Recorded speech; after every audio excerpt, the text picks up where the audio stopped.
Hey, what's up, everybody? Welcome back to another episode of Fitness Goal Friday. Today, I'm really excited to talk about something that I am currently experimenting with, and that's fasting. And so today, we're going to talk about why to try fasting.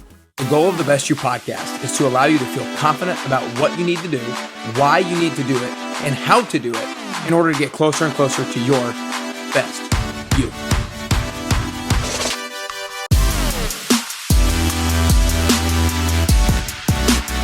Hey, what's up, everybody, and welcome back to another episode of Fitness Goal Friday. Before even moving any further, I want to start off by saying I'm not a registered dietitian. I'm not a licensed nutritionist or anything like that. However, in quarter one, of 2022, I set that very specific nutrition education goal and nutrition expertise goal for myself, where I identified 9 books spanning across all different kinds of opinions and viewpoints when it comes to nutrition. And I identified at least one podcast a week to listen to. Same thing, from different viewpoints and perspectives with nutrition. And that's exactly what I did. I listened to at least one podcast a week, and I read 9 books throughout the first 3 months of the year. And I can't really believe, honestly, how much I learned and how much more confident I feel in my ability to speak about nutrition and speak towards nutrition and formulate my own opinion and perspective based off of all the different opinions and perspectives that I took in myself. To give you a little overview of the books that I read, the first couple were very scientific and gave you a lot of the science behind cellular health and metabolism. Some of the other ones were something like The Plant-Based Athlete and The Carnivore Diet, where they were very polarizing in a sense. They, were complete opposite ends of the spectrum. And then I kind of had everywhere in between those things as well. I read some books where people thought meat was evil and would give you cancer. And I read some books where people thought like you have to eat meat and a lot of plants are actually harmful for your diet. And so I read it all over the spectrum, and I read the reasons why, and I have dove deeper myself into the reasons why and further research. And one of the commonalities amongst most people, most opinions, is fasting. And that fasting has a role to play in a lot of people's lives. And so today I want to talk about why somebody should try fasting, the couple of main reasons, and then how to go about experimenting with fasting if that's something that you want to try to do. And I can talk from personal experience. I've been really trying over the last 3 or 4 weeks, as of the time that I'm recording this, of experimenting with fasting. So for today in particular, actually, I'll go back to yesterday and then today. Yesterday, the night before yesterday, I finished up eating at about 8 o'clock that night before. And then the next day, I taught early in the morning. I had a 30-minute workout myself early in the morning. And then I coached in mid-morning and afternoon. And I didn't eat again until about 2:30 p.m. that afternoon. So I went from about 8 to 2:30. And so let's see, I should have done the math before I hopped on here. That's almost like 20 and a half hours. I think if my math is right off the bat, it might not be, or it might be 18 and a half. Anyways, point is, it was a long time, but I felt great. And I worked out and I coached and I was moving around. I felt great. Now, I'm not telling you that that's necessarily what you need to do. You need to listen to the rest of the show. But then today I did the same thing. Actually, I finished eating last night at about 8 and then didn't eat. But then towards about 12 o'clock today, I started to feel like I needed a little bit of something in my system. And I listened to that and I had a small pack of almonds. And that held me over. And then I continued to feel great. So that's my personal experience from the last couple of days. But that's what I've really been experiencing over the last few weeks as well. I definitely feel like I've been experiencing clarity, mental clarity, and focus. And I think that also might just be because you're not spending the time eating, so that you can really focus on whatever it is that you're doing, so you can maintain focus. You're not distracted by going to eat. But I also think there is some science behind it as well, and I'm going to get into that in a little bit. So let's go ahead and dive into the 2 main reasons why anybody would benefit from fasting, and the 2 main reasons why anybody would promote fasting. And the first one is this idea of ketosis. And so a lot of you guys have probably heard of the keto diet. The keto diet essentially is looking to get you in a state of ketosis, which means that your body has essentially ran out of its glycogen storage and ran out of its glucose or ran out of its carbohydrates for energy. And so your body begins to produce ketones. And when you produce those ketones can then be used by every single cell in the body for energy. And not a lot of people, from what I understand, most people believe that the brain's preferred energy source is ketones, is fat for energy. Now, there's still some people who believe that carbohydrates are the preferred energy source, but for my researching and learning, it seems to be that most people think fat is the preferred energy source of the brain. However, it does seem to be a little bit up for debate. That's kind of one of the reasons why I want to experiment with fasting, is to see like, okay, what does my brain have more mental focus and clarity with?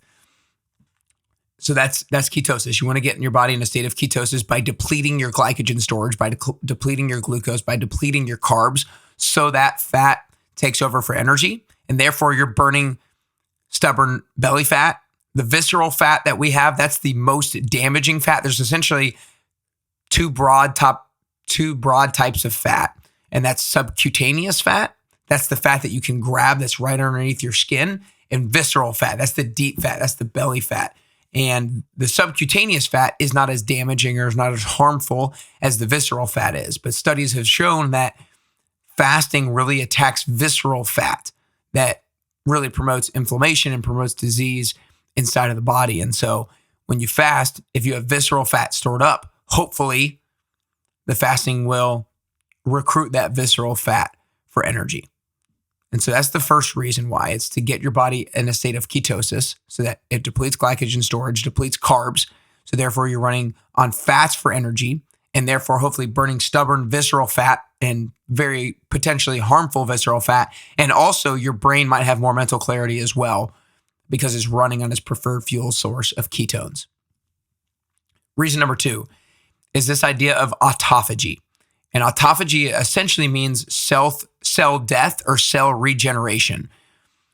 You see, we are turning over cells constantly, but one of the things about eating all the time is your cells in your body are going to have to be in a constant state of processing that glucose and processing the energy that you were eating or the food that you're consuming. And that can overwhelm your cells, and that can overwhelm your mitochondria to the point where your mitochondria get old and not as functional more quickly. All cells are going to have, at some point, old mitochondria that need to be turned over. But what happens if you continue to eat, then those cells don't have the time to regenerate. They don't have the time to die off and let new cells be reborn, because those cells need to continue to work when you continue to eat. And so the cell regeneration and cell death is what autophagy is all about. And it can only happen if you go prolonged periods of time without eating. So those are the two, again, people write books on these topics. And so I could dive a lot deeper, and other people could dive a lot deeper on those two topics. But generally, the main two reasons why people promote fasting and the why behind fasting is to get your a state of ketosis, which again, you recruit fat for energy, especially harmful visceral fat, and your brain might have more mental clarity and focus because it's running on its preferred fuel source of ketones.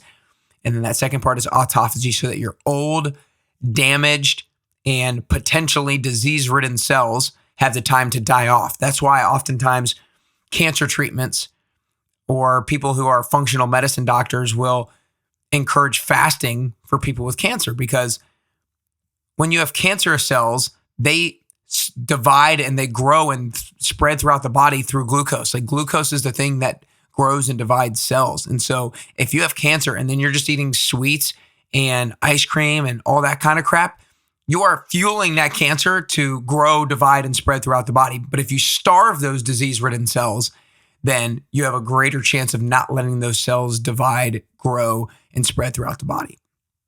So those are the two reasons why. Now I want to talk about a little bit how, if you want to experiment with fasting, how to go about it. Now look, everybody's bodies are completely different. I want to start with that. Everybody's bodies are completely different, and not every single one of you might benefit from fasting right now. Some of you might, some of you won't. And it also depends on how you go about doing it. The first thing I want to say is there's this idea of metabolic flexibility that I'm obsessed with learning about. Metabolic flexibility means your body's ability to move from carbohydrates as your main fuel source to fats as your main fuel source, and then back to carbohydrates as its main fuel source, back and forth, depending on what your body has access to at the time. And I truly believe that I have pretty good metabolic flexibility because there are a lot of people who are not going to be able to train at a high intensity without having many carbs in their system, without having many sugars in their system. And so when that happens, they'll go a little bit more lightheaded because they need that. Their metabolism can't run off of fats or can't move to running off of fats as well as somebody who has more metabolic flexibility. And so if you don't have much metabolic flexibility, then fasting is going to be a little bit harder to move to and still exercise. Again, if you have low metabolic flexibility, your body really prefers to run on carbohydrates. And so if you start to fast and then you try to work out, you're more likely to get lightheaded.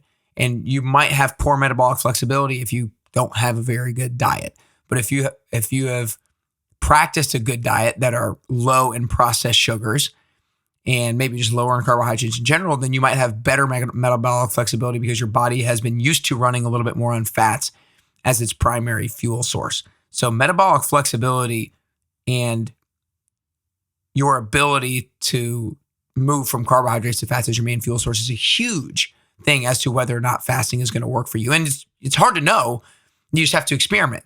I didn't necessarily know that for me. I've just experimented with it, and I've realized that I can train at a pretty high intensity without getting lightheaded, even after having fasted 24 hours. And when I say fasted, probably could have started with this, but there's a range of hours. 12 hours is generally speaking the minimum of, quote, what you call fasting. And what I've heard from basically everybody, regardless of whether or not fasting is something that you really want to do, is that a 12-hour fast every single day is what we all should be doing. 12-hour fast every single day is what we all should be doing, meaning that if you finish dinner at 8 p.m., you eat again at 8 a.m. or minimum at 8 a.m. If you finish at 5, then you could eat at 5 a.m. But you should give your body 12 hours of time to turn over and have the regenerative processes occur and happen in the body. But then you can bump it up to 14, to 16, to 18, and then some people go further to 20 and 24. But I would recommend maybe starting small, seeing how your body responds to it, and then potentially going a little bit longer. That's what I did. I mean, now I'm at 12 hours every single night. And there are a few days of the week that I go a little bit further into 16 and 18 based off of the level of activity that I'm doing that particular day and the days surrounding that day. So I hope today not encouraged you to fast, but I hope it, one, gave you a little insight as to why people do it and why it's becoming more and more popular as there are more and more research and studies and findings coming out about this stuff. I just think it's so fascinating that our culture has gotten so used to eating 3 meals a day and snacking in between those meals. That is just completely wrong. And I think that's completely wrong based off of no matter who you ask, unless you're somebody who's just training and working out all the time, which most of you guys are not. Most of you guys are not professional athletes who are training at a high level all the time. Most of you guys are not CrossFit athletes who are training multiple times a day for several hours a day. Those people are going to definitely need more food intake, more caloric intake to be able to sustain them. But that's not most of you guys. So it's just really culture that has taught us to eat as frequent as we do. And it's training our bodies to eat at these specific times. That way, when the breakfast time rolls around and the hunger pains start to come, that's just because you've trained your body. That's not necessarily because your body needs it. It's just you've trained your body and you've trained your mind to think, okay, 9 a.m. is when I eat breakfast, so I'm going to eat it then. And then you get hungry. That's not necessarily the most beneficial thing for our bodies. So again, why do people do fasting? 2 main reasons. 1, to get in a state of ketosis, so that when you deplete your glycogen storage, your fats take over as your main energy source. And hopefully that allows you to burn harmful visceral fat. And it's potentially your brain's preferred fuel source of ketones. So you have more focus and clarity. The second reason is autophagy. Cell death, regeneration only happens when the cells are not in a constant state of work, when they can't get a chance to die off and be reborn so that you have new energized mitochondria. There's studies that show that your metabolism actually goes up. And then that second part that I talked about today of how to implement this. Metabolic flexibility and your ability, your personal ability to move from carbs and fats and back to carbs and back to fats as the primary fuel source is going to be a big determinant as to whether or not fasting works for you and whether or not working out while experimenting fasting is going to work with you. So what I would suggest is start with 12 hours, experiment with that a few days. If you want to go a little bit further, go to 14, then maybe 16, then 18, depending on how things are going. I'll finish with, once again, I'm not a registered dietitian or a licensed nutritionist or anything like that. I'm just somebody who has done a lot of personal research myself and have done some experimentation myself as well. And so I feel pretty confident in giving you guys this information. And because of the last 3 months, I have literally studied at least an hour to 2 hours every single day on nutrition over the last 3.5, 4 months now. And I feel called and responsible to tell you guys about these things that I'm learning because I really think that they can be impactful in my life. And I think they can be impactful in your life as well. So I hope you enjoyed it today. If you ever have talked with somebody about fasting or know somebody who fasts or know somebody who thinks fasting is the devil, then I'd recommend you send them this episode, maybe to give them a little bit more insight and education to this. And also, this is something that I'm going to potentially start weaving into some of my clients' goals and some of my clients' progress indicators or their weekly behaviors that will get them closer to their goal. And if you think that you want to do the 10-week transformation like 232 people have done up to this point, then make sure you go to nickcarrier.com/10WT. Again, nickcarrier.com/10WT. If you're looking to build better fitness habits and health habits, nutrition habits, water habits, sleep habits, if you're looking to build more self-confidence, then the 10-week transformation is for you. You just got to go to nickcarrier.com/10WT to get signed up today, whether or not you're in Nashville, nickcarrier.com/10WT. But I hope the talk about fasting today potentially helps you to get closer and closer to your fitness goals and helps you ultimately get closer and closer to your best you.